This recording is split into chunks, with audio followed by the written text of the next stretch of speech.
présente-toi. Alors moi c'est Cudi, j'ai 19 ans et je suis blogueuse, je tiens le blog Streeter et j'organise aussi des événements pour Ghetto Style. Très bien. Est-ce que tu peux nous dire, ça fait combien de temps que tu es à la couture?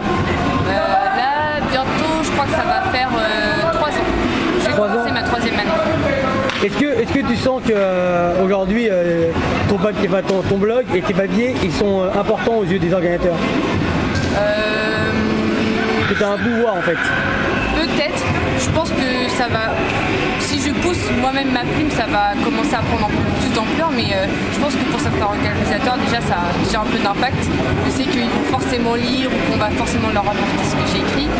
Donc ouais, je pense que ça a quand même pas un pouvoir, mais ça a au moins déjà un petit impact. Est-ce que les organisateurs qui t'invitent, ils attendent de toi un papier dithyrambique sur leur événement et positif, ou tu peux écrire comme tu as envie? Ça dépend des organisateurs. Il y en a qui sont plutôt ouverts à ce que je fais et qui comprennent que je suis une blogueuse, pas une journaliste, donc j'écris ce que je pense. Ils ne m'invitent pas pour avoir un bon papier, mais pour savoir ce que toute personne aurait pensé de leur événement et pour avoir un retour tout simplement. Surtout que si l'événement est bien fait, ils en ont à se reprocher, j'écrirai un bon truc.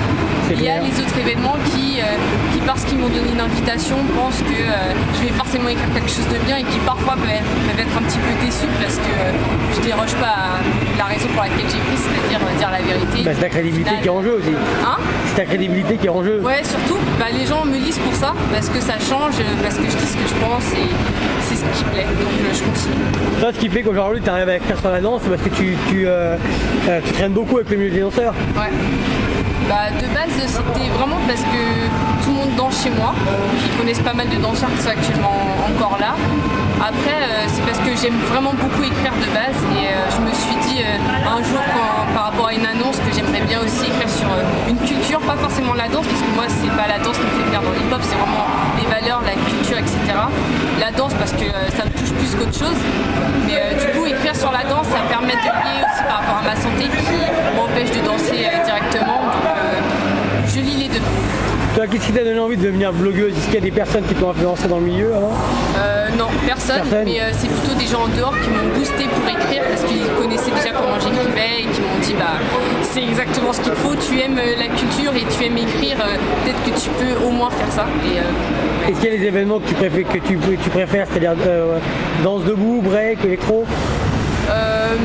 Non, j'aime les petits événements. Je parlerai plutôt en termes pas forcément de style de danse, parce qu'après tout le monde peut me faire kiffer une danse, mais plutôt il y a des événements qui souvent parce qu'ils sont plus petits, la vibe est meilleure, les gens ils se donnent à fond et j'aime voir les gens comme ça, comme je peux préférer les gros événements où je vais voir de beaux trucs, je suis sûre de voir de beaux trucs et je serai satisfaite, mais bon, en général j'aime bien voir complet.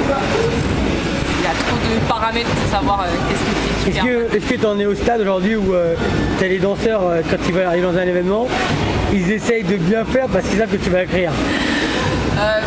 Moi je pense que oui, un petit peu. Certains en rient, en mode oui, Cudi, t'es là, bon, ils montrent leur move et tout, je vais faire ça et tout, tu vas voir, tu vas kiffer. Et peut-être que certains ça leur met, je sais pas, peut-être une pression, rien du tout, mais je suis en mode cool, moi je suis une spectatrice qui écrit en fait. Je suis vraiment une spectatrice qui écrit, c'est tout, et ça revient exactement la même chose, mais je pense pas que ça mette une pression, mais certains peut-être ils se disent j'ai envie d'apparaître sur le papier, ou ils me disent est-ce que t'as vu mon battle, qu'est-ce que t'en penses, est-ce que je serai sur Streeter ou pas, à voir. Mais t'écris aussi sur la danse, mais t'écris aussi sur l'aspect social de la danse. Ouais, ça m'est arrivé d'écrire quelques articles un peu pimentés.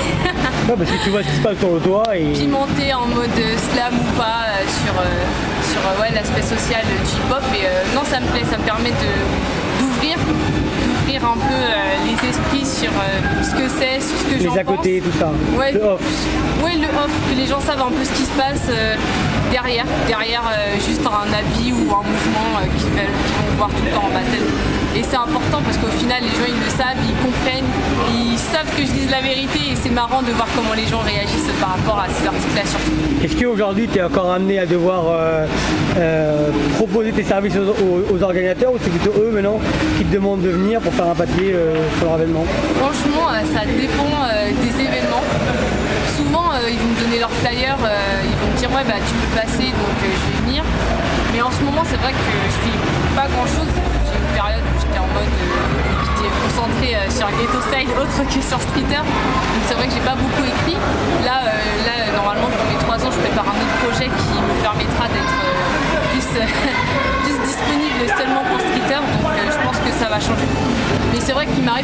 dire oui, je peux venir écrire, plutôt pas en France, mais plutôt à l'étranger quand je viens. Vu qu'on m'invite, on me paye le défraiement, je dis bah, en même temps je peux venir écrire aussi. Et t'écris en français, en anglais? Ouais. C'est beau. Et est-ce que tu vas en faire un métier ou c'est plus une passion? C'est vraiment une passion parce que vraiment le truc dans lequel je tends à me diriger, c'est quelque chose qui peut aider le hip-hop mais pas blogueuse.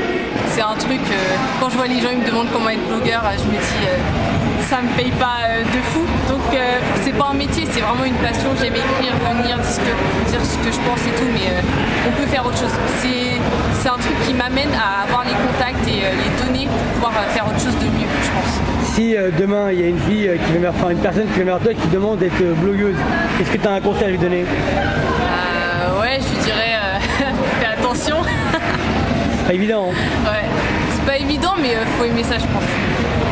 Faut pas aimer ça, faut surtout être prêt à ce qu'il y ait des gens qui aiment pas et accepter. Des pour et des contre. Ouais, voilà. S'il y a un truc que tu as reproché dans ce milieu, une dernière chose, ce serait? Concernant mon statut de blogueuse ou juste en général? En général. Les gens ils sont trop dans une contradiction. Ils veulent pousser le hip-hop, mais ils ont peur de tout ce qui est commercial, de données. Ils font pas facilement confiance. Et je pense qu'il y a des gens dans le milieu qui ont les compétences pour pouvoir pour étendre ça de manière comme ils le veulent, mais il faut faire confiance. Très bien. Est-ce que le mot de la fin, ça serait? Streeter. Peace.